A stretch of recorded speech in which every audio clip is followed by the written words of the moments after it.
દસમા ધોરણમાં સંસ્કૃતની અંદર છેલ્લું કાવ્ય જે છે તથૈવ તિષ્ઠતિ, એટલે 10મા ધોરણની અંદર સંસ્કૃતના અભ્યાસક્રમનું જે છેલ્લું કાવ્ય છે 20મું, તથૈવ તિષ્ઠતિ, તેમજ રહે છે. એની અંદર આપણે જે શ્લોકો ભણવાના છે એ શ્લોકોની અંદર ખરેખર એવો ઉપદેશ આપવામાં આવે છે કે શું ટકી રહે છે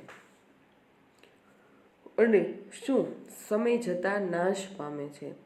ખરેખર આપણે કહીએ કે આપણે નવા વસ્ત્રો ખરીદીએ તો પણ 1 વર્ષની અંદર એ જૂના થઈ જાય, ફાટી જાય, જે કંઈ જે લોકોની જેટલી સાચવણ, બરાબર, એટલે નાશ પામે છે.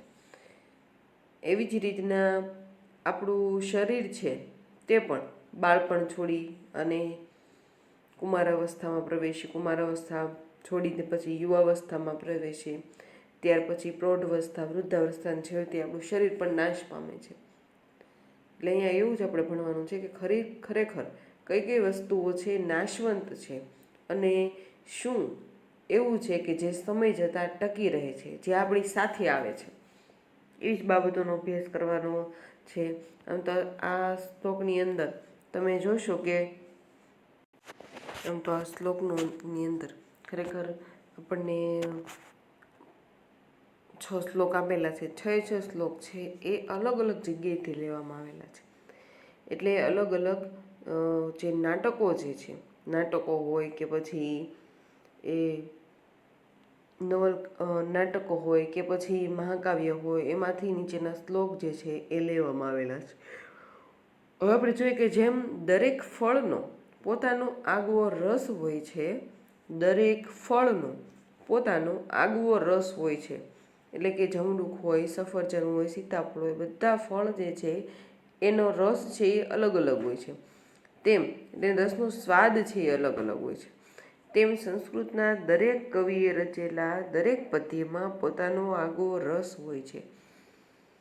કાલિદાસની રચના હોય, મહાકવિ ભાસની હોય, શૂદ્રકની હોય, એટલે ગમે તે કવિની રચના હોય તો એ બધાનો અંદર જે ટૂંકમાં એની વાર્તા છે, એનો રસ છે, એનો આસ્વાદ છે એ અલગ અલગ હોય છે.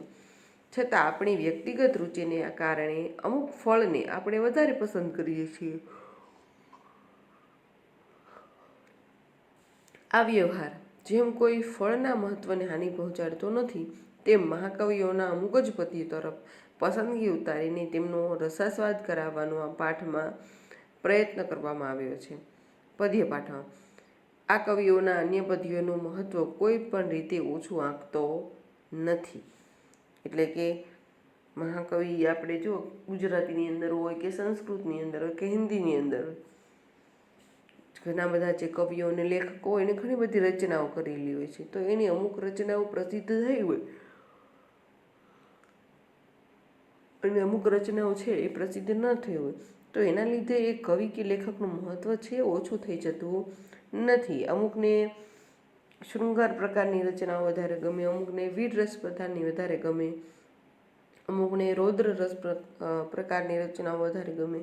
તો આ રસ જે છે બધા માટે અલગ અલગ છે. શા માટે? કારણ કે બધાની અભિરુચિ જે છે એ અલગ અલગ હોય છે. હવે આ પૃષ્ઠભૂમિને ધ્યાનમાં રાખીને અહીં જુદા જુદા કાળખંડમાં થઈ ગયેલા અને નાટક, કથા, મહાકાવ્ય, આખ્યાયિકા જેવા વિવિધ સાહિત્ય પ્રકારની રચના કરીને સાહિત્ય જગતમાં અમર થઈ ગયેલા 6 મહાકવિઓના એક એક પદ્ય લેવામાં આવેલા છે. સંસ્કૃત સાહિત્ય જગતમાં જેની કૃતિઓ અમર થઈ ગઈ છે તેવા 6 મહાકાવ્યોના એક એક પદ્ય જે છે અહીં આ કાવ્યની અંદર લેવામાં આવેલા છે. હવે જોઈએ આપણે એના પહેલા શ્લોકની અંદર શું વાત છે, તો કે પહેલો શ્લોક છે એ મહાકવિ ભાસનું કર્ણભારમાંથી લેવામાં આવેલો છે. કર્ણભાર નામનું જે મહાકવિ ભાસનું નાટક છે તેમાંથી લેવામાં આવેલો છે. આમ તો મહાકવિ ભાસ છે ને 13 નાટકો રચ્યા છે. યાદ રાખજો, મહાકવિ ભાસ છે 1 માર્કની અંદર ગઈ વખતે એક્ઝામની અંદર પૂછાયેલો હતો, એટલે યાદ રાખવાનું. મહાકવિ ભાસ છે એમને કેટલા નાટકો રચેલા છે? 13. માં મહાભારત ઉપર આધારિત 6 નાટકો છે અને 6 નાટકોમાંનું એક નાટક છે દૂત ઘટોત્કચ, જે તમે ભણ્યા, બરાબર છે. એટલે ખાસ યાદ રાખવાનું કે મહાભારત ઉપર આધારિત જે નાટકો જે છે મહાકવિ ભાસના એની સંખ્યા છે 6 અને રામાયણ ઉપર આધારિત છે એની સંખ્યા છે 2. બાકી તો ઉદયન કથા અને બાલચરિત એના ઉપર આધારિત નાટકો એવી રીતના 5 વિભાગ પડે છે અને એના 13 નાટકો થાય છે. ત્યાર પછી બીજો શ્લોક, આમ તો પહેલા શ્લોકની જ વાત કરીએ પહેલાં કે કર્ણભાર, આમ તો કર્ણનો ભાર એટલે જે એના કવચ કુંડળ છે તે. હવે એટલે આ શ્લોકની અંદર ખરેખર તેનો દાન અને હોમનો મહિમા બતાવવામાં આવ્યો છે. એટલે જ આપણે કર્ણને કેવો કહીએ છીએ? દાનવીર કર્ણ. શા માટે એવું દાનવીર કર્ણ કહીએ છીએ? કારણ કે મહાભારતનું યુદ્ધ જ્યારે શરૂ હતું ત્યારે કર્ણ છે એક બ્રાહ્મણના વેશે, એ ઇન્દ્ર છે બ્રાહ્મણના વેશે કર્ણ પાસે એ કવચ અને કુંડળનું દાન માગવા આવે છે. કર્ણ કે ઘણું બધું એને કહે છે કે ગાયનું દાન જોઈએ છે તમારે, સોના મોહરો જોઈએ છે, શું જોઈએ છે તમારે. ત્યારે જે ઇન્દ્ર છે બ્રાહ્મણ વેશે આવ્યો હોય છે, એ પણ શ્રી કૃષ્ણ ભગવાનની ઈચ્છાથી જ. એટલે એને કહે છે કે મને તારી જન્મજાત જે કવચ અને કુંડળ છે એ મારે જોઈએ છે. અને ખરેખર કર્ણ છે એ એક ક્ષણ પણ પ્રતીક્ષા કર્યા વગર એ ઇન્દ્રને પોતાના જન્મજાત કવચ અને કુંડળ છે એ આપી દે છે. અને પછી ઇન્દ્ર એ લઈ લે છે અને ખરેખર ત્યારે કર્ણને કહે છે કે તું દાનવીર કર્ણ છો. અને પછી છેવટે કર્ણનું છે એ મહાભારતની યુદ્ધભૂમિની અંદર મૃત્યુ થાય છે, કારણ કે કર્ણને શ્રાપ મળેલો હોય છે કે તું જ્યાં સુધી યુદ્ધ કરીશ ત્યાં સુધી બરાબર, પરંતુ જ્યારે ખરેખર તારા મોતનો સમય નજીક આવશે, અણીનું યુદ્ધ હશે કે હાર જીત થવાનું નક્કી હશે, તે જ સમયે ખરેખર તારી વિદ્યા છે એ નાશ પામશે અને તારું મૃત્યુ થશે. આવો શ્રાપ કોણે આપ્યો હતો? ઋષિ પરશુરામે. કારણ કે પરશુરામ ઋષિના શિષ્ય હતા. કર્ણ પણ પરશુરામ ઋષિનો શિષ્ય હતો અને ભીષ્મ પિતામહ છે પણ પરશુરામ ઋષિના શિષ્ય હતા. એટલે ખરેખર પેલા શ્લોકની અંદર દાનનો મહિમા બતાવવામાં આવેલો છે કે દાન છે એ કેટલું મહત્વનું છે. એ પછી તમે કોઈ પણ વસ્તુનું દાન કરો એટલે બીજાની મદદ કરવી. હવે ત્યાર પછીનો બીજો શ્લોક છે એ મહાકવિ કાલિદાસ રચિત છે. મહાકવિ કાલિદાસ રચિત જે માલવિકા અગ્નિમિત્ર છે. માલવિકા અને અગ્નિમિત્ર 11મા ધોરણની અંદર સંસ્કૃતની અંદર કાલિદાસની કૃતિઓ આવે છે, એમાં માલવિકા અને અગ્નિમિત્રની વાત આવે છે. એટલે હવે તમારે છે ને પહેલાં પેન્સિલથી લખી નાખવાનું છે કે પહેલો શ્લોકમાં ખાલી ભાષસ્ય એટલે ભાષણનું એટલું લખેલું છે, પરંતુ એક્ઝામની અંદર તમને નામ પણ પૂછાય, બરાબર છે. એટલે તમારે શ્લોક પૂછેલો હોય એને લખ્યું કે શ્લોકના રચયિતાનું નામ જણાવો, તો તમારે યાદ રાખવાનું.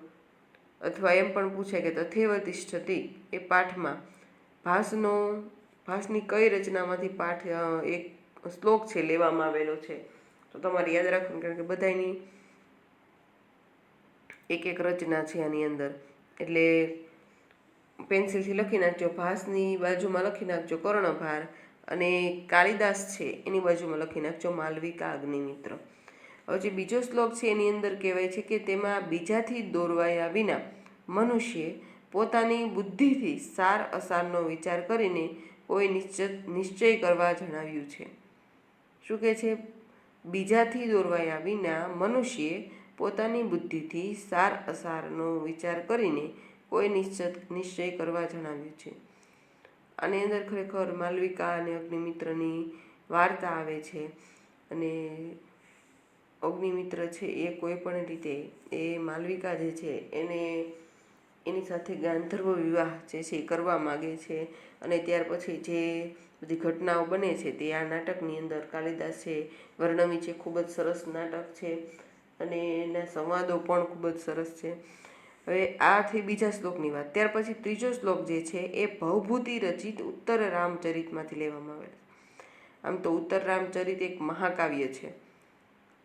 શું છે? ઉત્તર રામચરિત. શેમાં આવેલું છે ઉત્તર રામચરિત? ઉત્તર રામચરિતથી લીધેલા ત્રીજા શ્લોકમાં મહાપુરુષોના મનની લાક્ષણિકતા દર્શાવવામાં આવી છે. ઉત્તર રામચરિત. તો રામ ભગવાનની વાત હોય એટલે બધું મહાપુરુષો હોય, પછી મહાની વાતો હોય, એટલે આવી બધી બાબતો જે છે એની અંદર વર્ણવવા મહાપુરુષનું મન વજ્રથી પણ કઠોર અને પુષ્પથી પણ કોમળ હોય. શું કે છે અહીંયા, આ ઉત્તર રામચરિત જે નાટક છે ભવભૂતિનું નામ બધા યાદ રાખતા જજો, એક્ઝામની અંદર પૂછાશે. તો એની અંદર ખરેખર મહાપુરુષોની લાક્ષણિકતાઓ કે મહાપુરુષો છે એ કેવા હોવા જોઈએ, એનો સ્વભાવ કેવો હોય છે, એ બધી બાબતો છે એની અંદર વર્ણન કરવામાં આવેલી છે. અને ખરેખર એવું ઉદાહરણ છે આપવામાં આવેલું છે કે મહાપુરુષોનું મન છે એ વજ્રથી પણ કઠોર હોવું જોઈએ અને પુષ્પથી પણ કોમળ હોવું જોઈએ.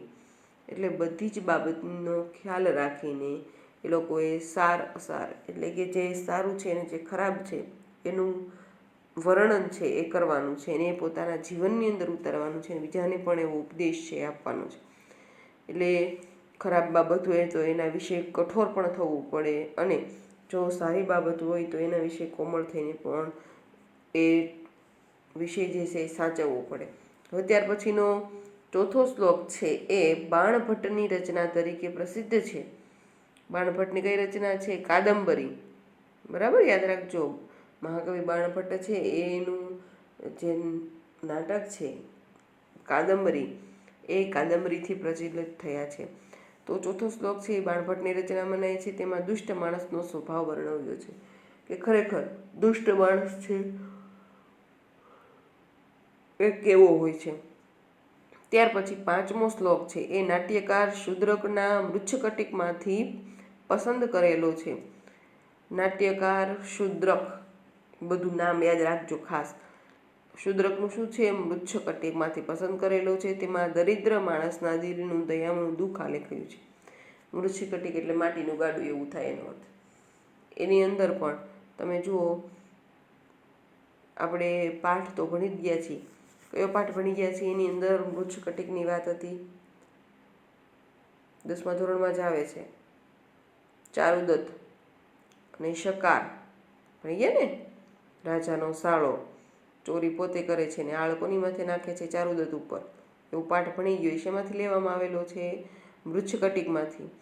એટલે ખરેખર આ પાઠની અંદર જે વસંત સેના આવે છે, વસંત સેના પોતે એક ગણિકા હોય છે, તેની પાસે ઘણી સોના મોહરોને સોનાના સિક્કાને એવું બધું હોય છે, ને તે ચારુદત્ત નામનો જે યુવક છે તેને સાચવવા માટે આવી જાય છે. પરંતુ બને છે એવું કે ચારુદત્ત છે એના ઘરેથી એ બધી વસ્તુઓની ચોરી થઈ જાય છે, અને ચારુદત્ત પોતે પણ અમુક પરિસ્થિતિ એવી આવે છે કે ગરીબ બની જાય છે. એટલે એ બધી વાત જે છે આની અંદર પાઠની અંદર કરવામાં આવેલી છે. તેમાંનો એક શ્લોક જે છે એ આ કાવ્યની અંદર લેવામાં આવેલો છે. તેની અંદર દરિદ્ર એટલે ગરીબ માણસનું દિલ છે કેટલું દયામણું હોય છે એવું દુઃખ વ્યક્ત કરવામાં આવેલું છે. અને છેલ્લો શ્લોક જે છે કે રવિગુપ્ત નામના કવિની રચના છે, તેમાં સજ્જનની પ્રશંસા કરવામાં આવેલી છે. રવિગુપ્ત નામના કવિની રચના છે અને તેમાં સજ્જનની પ્રશંસા કરવામાં આવેલી છે. આપણે પહેલો શ્લોક જોઈએ કે એની અંદર ખરેખર આમ તો વાત શેની કરવામાં આવી છે? પહેલા શ્લોકની અંદર દાન અને હોમનો મહિમા બતાવવામાં આવ્યો છે. એ આપણે જોઈએ કે શિક્ષા ક્ષયમ ગચ્છતિ કાલ પર્યાયાત. શિક્ષા એટલે કે કેળવણી જે છે એ શું છે? કાલ પર્યાયાત એટલે સમય વીતતા, ક્ષયમ એટલે કે નાશ પામે છે, ગચ્છતિ પામે છે. કેળવણી જે છે, શિક્ષા જે છે એ સમય જતાં નાશ પામે છે. ત્યાર પછી બીજું છે સુબદ્ધ મૂલાહા નિપતંતી પાદપાહા. ખૂબ મજબૂત મૂળવાળા વૃક્ષો પડી જાય છે. વાવાઝોડું ને આવે, વૃક્ષ ભલે ગમે તેટલું મજબૂત હોય, એના મૂળિયા પણ ઊંડા હોય, પણ વાવાઝોડું આવે એવી કંઈક હોનારત થાય તો એના લીધે વૃક્ષો જે છે એ ખૂબ જમીનની અંદર દટાયેલા હોય છતાં પણ એ વૃક્ષો છે એ પડી જાય છે. ત્યાર પછી કહે છે કે જલસ્થાનગતમ ચ શુષ્યતિ એટલે જલમ એટલે પાણી, જલસ્થાનગતમ શબ્દનો અર્થ થાય જળાશયમાં રહેલું, શુષ્યતિ સુકાઈ જાય છે, જળાશયમાં રહેલું પાણી સુકાઈ જાય છે. ત્યાર પછી હુતમ ચ દત્તમ ચ તથૈવ તિષ્ઠતિ હોમેલું અને આપેલું એમનું એમ રહે છે. ફરીવાર જોઈએ આપણે કે શિક્ષા ક્ષયમ ગચ્છતિ કાલ પર્યય. હવે ક્ષયમ શબ્દ છે કઈ વિભક્તિનો છે? ક્ષયમ દ્વિતીય વિભક્તિ, બરાબર. ત્યાર પછી છે શિક્ષા ક્ષયમ ગચ્છતિ કાલ પર્યયાત. શિક્ષા ક્ષયમ ગચ્છતિ, ક્ષયમ શબ્દનો અર્થ થાય છે નાશ પામવું. શિક્ષા એટલે શિક્ષા અથવા કેળવણી, કાલ પર્યયાત એટલે સમય વીતતા કેળવણી નાશ પામે છે. સુબદ્ધ મૂલાહા એટલે કે ખૂબ મજબૂત મૂળવાળા. નિપતંતી એટલે પડી જાય છે. પાદપહા એટલે વૃક્ષો, ખૂબ મજબૂત મૂળવાળા વૃક્ષો પડી જાય છે. ત્યાર પછી જલમ જલસ્થાનગતમ ચ શુષ્યતિ, શુષ્યતિ એટલે શોષાઈ જાય છે. જલસ્થાનગતમ એટલે જળાશયમાં રહેલું પાણી સુકાઈ જાય છે. ત્યાર પછી છે ઉત્તમ ચ દત્તમ ચ તથૈવ તિષ્ઠતિ, હોમેલું અને આપેલું એમનું એમ જ રહે છે. શ્લોક જે છે ખૂબ જ મહત્વનો છે. ખરેખર આની અંદર શું કહેવા માગે છે કે હોમેલું અને દાન આપેલું હંમેશા ટકી જ રહે છે. હવે આપણે તમને શ્લોક જે છે એ અર્થવિસ્તારની અંદર પૂછાય તો પહેલાં તો શું કરવાનું, તમારે આ શ્લોક છે એનો અનુવાદ સરસ મજાનો લખી કાઢવાનો. ત્યાર પછી લખવાનું કે પાઠ 20 તથૈવ તિષ્ઠતિ, પદ્ય પાઠની અંદર આ શ્લોક છે એ મૂકવામાં આવેલો છે. અને આ શ્લોક એ મહાકવિ ભાસ રચિત કર્ણભાર નાટક જે છે એમાંથી લેવામાં આવેલો છે. અને પછી વાર્તા લખવાનું મેં તમને કીધી એમ કે કર્ણને કવચ કુંડળનું દાન આપતા અટકાવનાર શલ્યરાજને કર્ણ આ શ્લોક કહે છે. શલ્ય એટલે કે જેનો રથ જે છે એનો સારથી જે હોય છે એ શલ્ય. જ્યારે શલ્ય જે છે એ કર્ણને દાન આપવાની ના પાડે છે કે ભાઈ તમારા કવચ કુંડળનું દાન તમે ન આપો, કારણ કે એ જ તમારું જીવન છે. એ જ્યાં સુધી હશે ત્યાં સુધી તમે અમર છો. એટલે ખરેખર ત્યારે કર્ણ છે શલ્યને દાન આપવાનું મહત્વ છે એ સમજાવતા આ શ્લોક જે છે કહે છે કે વખત વીતતા સમય જતાં શિક્ષણ પણ નાશ પામે છે. અત્યંત મજબૂત મૂળિયાવાળા વૃક્ષો છે એ પણ ઉખડી જાય છે. અને જળાશયમાં રહેલું પાણી છે એ પણ સુકાઈ જશે. પરંતુ હોમ કરવામાં આવેલું અને દાન કરવામાં આવેલું એ ક્યારેય નાશ પામતું નથી. સૂર્ય, ચંદ્ર, હિમાલય અને સાગરની માફક દાનેશ્વરી વ્યક્તિનો યશ કાયમ રહે છે. યાદ રાખજો, સૂર્ય, ચંદ્ર, હિમાલય અને સાગરની માફક દાનેશ્વરી વ્યક્તિનો યશ કાયમ રહે છે. દાનવીરનું સ્થાન મેઘની માફક ઊંચું હોય છે. મેઘ એટલે વાદળા જે છે ની માફક ઊંચું હોય છે. સંગ્રહ કરનારનું સ્થાન સાગરની માફક નીચું હોય છે. દાનનો મહિમા અનંત અપાર છે. એ રીતના એનું મહત્વ છે સમજાવે છે. હવે જો આપણે આવતા લેક્ચરમાં મળશું ત્યારે એની પછીનો જે શ્લોક છે કાલિદાસનો એના વિશે ભણવાનું છે. ત્યાં સુધીમાં તમારે બધા આ શ્લોક જે છે એનો અનુવાદ સમજી લેવાનો અને યાદ રાખી લેવાનો. ત્યાર પછી આ શ્લોકની અંદર જે ગ્રામર આવ્યું છે એનો પણ અભ્યાસ કરી લેવાનો છે.